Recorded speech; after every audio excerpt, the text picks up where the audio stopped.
Pembahasan kita kali ini diangkat dari buku Maut di Gunung Terakhir, karya Anton Sujarwo. Kita akan coba bedah kisah hidup seorang legenda pendakian gunung yang sangat dikagumi, tapi juga sekaligus kontroversial, Anatoly Bukriev. Siapa sih dia sebenarnya, dan kenapa ceritanya masih relevan sampai sekarang? Yuk, kita mulai! Nah, untuk bisa benar-benar mengerti seorang Anatoly Bukriev, kita harus mulai dari filosofi hidupnya.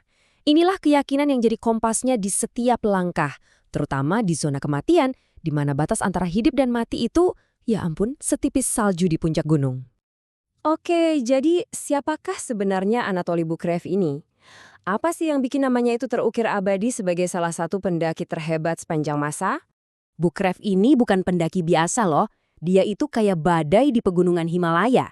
Rekor demi rekor dia pecahin, rute-rute baru dia buka, dan seringkali dia lakuin itu semua tanpa bantuan oksigen tambahan. Kecepatan dan staminanya itu benar-benar kayak di luar nalar manusia. Coba deh lihat angka ini, 10,5 jam. Cuma segitu waktu yang dibutuhin Bukriev buat naklukin rute West Rip di Denali tahun 1990. Padahal rute itu normalnya butuh 3-4 hari. Para penjaga Taman Nasional di sana cuma bisa bilang, nggak nyata, mustahil. Tapi buat Bukriev, semua rekor dan kecepatan itu bukan tujuan utamanya. Gunung itu lebih dari sekedar tantangan fisik. Buat dia, gunung adalah cermin jiwanya, arena untuk pertarungan batin. Dan filosofi ini kelihatan jelas banget nih di pendakian Denali yang sama. Jadi gini, di dalam benaknya ada perbedaan besar antara memandu dan mendaki. Memandu itu pekerjaan, sebuah tugas. Tapi mendaki, mendaki itu seni. Itu adalah sebuah percakapan yang sangat pribadi antara dia dan gunung yang dia cintai. Nah, ini dia poin kuncinya. Dia sengaja memilih jalur yang jauh lebih sulit dan berbahaya. Bukan buat cari popularitas, tapi buat berhadapan langsung dengan batas kemampuannya sendiri. Gunung jadi cermin yang memantulkan seberapa besar kekuatan dan tekad yang dia punya. Oke, sekarang kita loncat ke tahun 1993 di lereng K2 yang terkenal ganas. Disinilah filosofi hidupnya itu diuji habis-habisan dalam salah satu pendakian paling mengerikan sepanjang karirnya. Ini keputusan yang nekat banget, bisa dibilang gila. Memaksakan diri ke puncak pas hari udah sore itu artinya cuma satu. Pasti bakal turun dalam kegelapan total di gunung paling mematikan di dunia. Ini pertarungan nyawa. Mereka sempat ketemu pendaki lain yang masih nekat naik. Mereka udah coba ngingetin, udah terlalu sore, tapi peringatan itu diabaikan. Tim lain tetap lanjut, melangkah ke dalam malam yang bisa jadi abadi buat mereka. Dan disinilah, dalam perjalanan turun yang luar biasa berat itu, dia merasakan apa yang dia sebut sebagai jeruk peras. Kondisi di mana tubuh udah habis total, tapi dia harus memeras setiap tetes energi terakhir hanya untuk bertahan hidup. Sebuah pertarungan antara kemauan baja dan kelelahan yang mematikan. Pemimpin ekspedisi Reinmar Joswik bersama Daniel Bittner dan Peter Metzger, mereka nggak pernah kembali. Mereka ditelan oleh gunung, hilang dalam kegelapan abadi setelah berhasil mencapai puncak impian mereka. Kalau di K2 itu pertarungan fisik untuk bertahan hidup, nah di tahun 1996, Bukriev harus menghadapi pertarungan yang benar-benar berbeda. Kali ini, pertarungan untuk mempertahankan reputasinya setelah tragedi Everest yang mengguncang dunia. Buku Into Thin Air, karya jurnalis Jon Krakauer, itu ngegambarin Bukriev sebagai sosok yang egois dan gak bertanggung jawab. Tapi, faktanya bicara lain. Legenda pendakian sekelas Reinhold Messner aja sampai turun tangan membelanya, menunjukkan bahwa ceritanya jauh lebih rumit dari itu.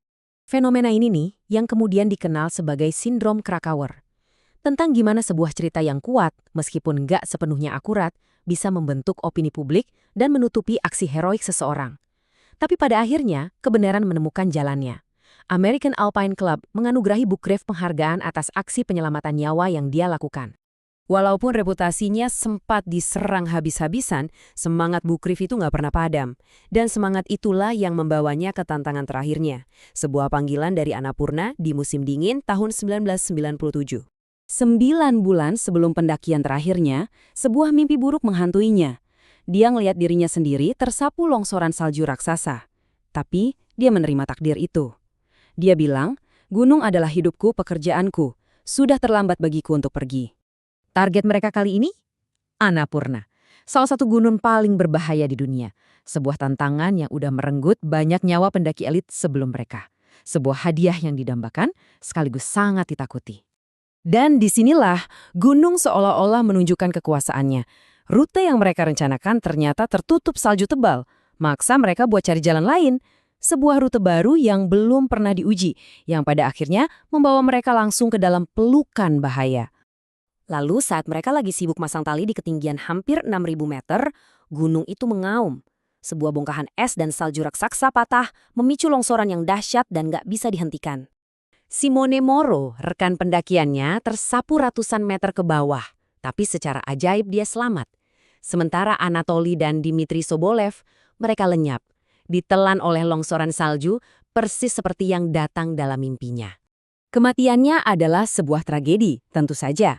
Tapi itu adalah bab terakhir yang gak terhindarkan dalam sebuah kehidupan yang dijalani dengan keberanian dan hasrat yang luar biasa. Jadi apa sih yang bisa kita pelajari dari hidupnya tentang daya tarik kita pada tantangan-tantangan yang tampaknya mustahil? Jadi ini dia inti dari semua kisahnya. Bagi Anatoly Bukriev, perjuangan itu nggak pernah tentang menaklukkan gunung, tapi tentang menemukan cerminan dirinya yang paling sejati di lereng-lereng es yang sunyi. Karena buat dia, gunung itu bukan stadion, tapi katedral, tempat dia menjalankan agamanya. Kalau kalian mau menyelami lebih dalam lagi kisah luar biasa Anatoly Bukriev ini, pastikan untuk membaca buku Maut di Gunung Terakhir, karya Anton Sujarwo, yang jadi sumber utama pembahasan kita kali ini. Tautan untuk mendapatkan bukunya bisa kalian temukan di deskripsi. Terima kasih sudah menyimak.